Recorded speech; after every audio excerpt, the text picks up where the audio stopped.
Just a quick background issue. Why do banks exist?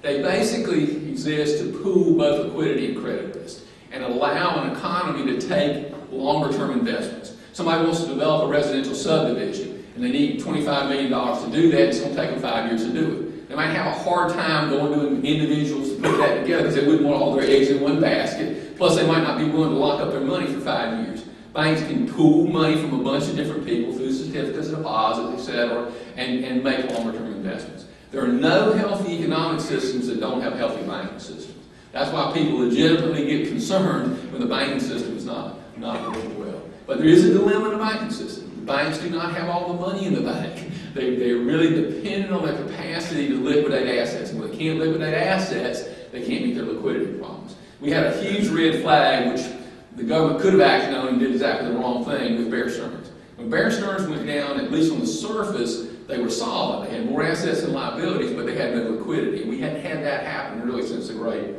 Depression. Banks are leveraged about 10 to 1. They have $10 in debt for every dollar in equity. Investment banks are leveraged 30 to 1. So they have a lot more debt and equity. That's why they went down so fast. The Fed's been actually increasing the leverage in the banking system through my whole career because they wanted to grow this money supply. The SEC encouraged, in a certain sense, after Spitzer undermined the traditional investment banking rules. Investment banks had primarily been taking risk with their clients' monies. They started taking risk with their own money, and their leverage ratios went up pretty significantly. Before there was a Federal Reserve, banks were leveraged about 1 to 1. So that the downside protection in the industry was much more significant. Even conservative banks had to leverage because you couldn't compete against higher leverage competitors. How did residential real estate get into the capital markets? How did that happen? Ultimately, residential real estate prices are determined by affordability. You can't buy a house you can't afford.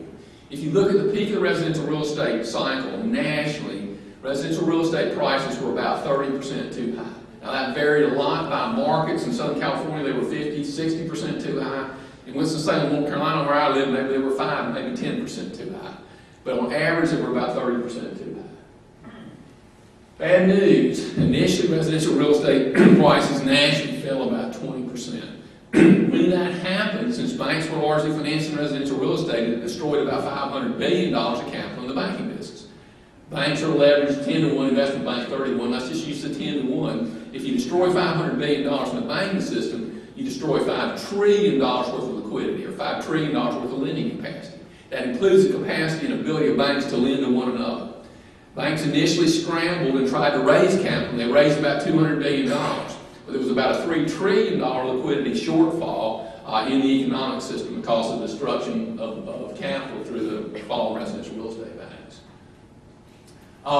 Then the markets realized that we'd fallen 20%, but we weren't there. We might destroy another 100, maybe $150 billion in additional capital. That would destroy another $1.5 trillion in liquidity, and the capital markets started locking up. They were still working, but they started locking up. And then an interesting, much under-discussed decision happened that really closed the window for banks. When Washington Mutual, a large thrift, failed out in California, the Treasury and the FDIC decided to protect the uninsured depositors. Traditionally, when a bank fails, they give 100 cents on the dollar for the insured depositor, but the uninsured depositors don't necessarily get 100 cents on the dollar. They chose to do that. The practical implication of that, the debt holders in Washington Mutual, even though they knew they were going to lose money, lost a lot more money than they expected. and the market, in 1 minute, figured out, hey, this is not a fair game. The FDIC makes some rules for banks, and they're going to do what they want to do. So if you're a debt holder in a bank, you're at a higher risk than you would have expected to be. That closed the market for banks, the capital markets. BB&T had been in the market about 2 weeks before this. It was a little choppy market. We didn't have any real problems. Once this happened, no bank could raise any capital. That's why Bernanke and Paulson were a little bit panicky when they went to Congress.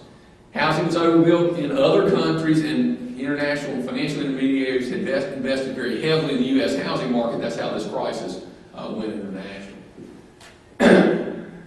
How did residential real estate markets fundamentally get into the capital markets?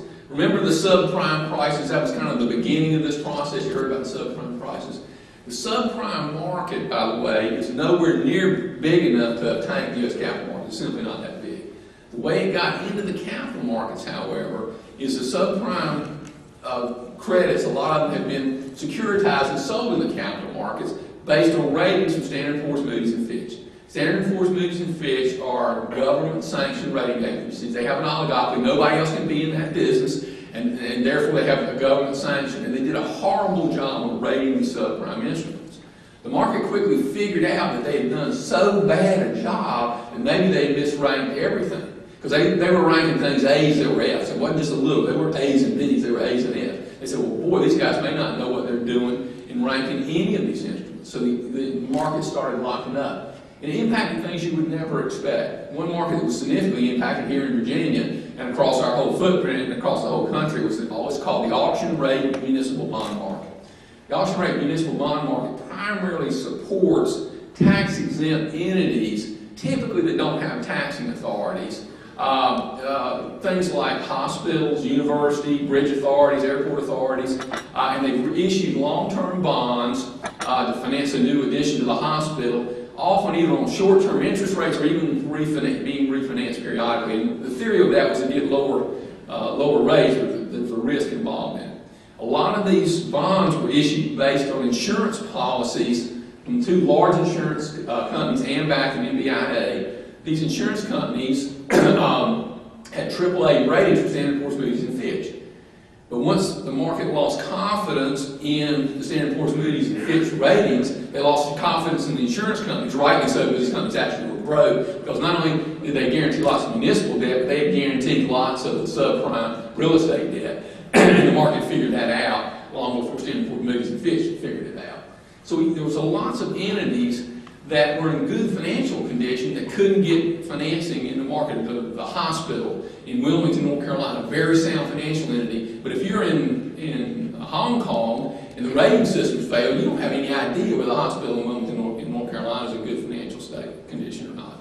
Fortunately, there were people like BB&T that we had the liquidity, and we actually did $6 billion of financing for these entities as this capital market collapsed. In fact, liquidity is a funny thing. It was a huge flight to quality, and we were actually buried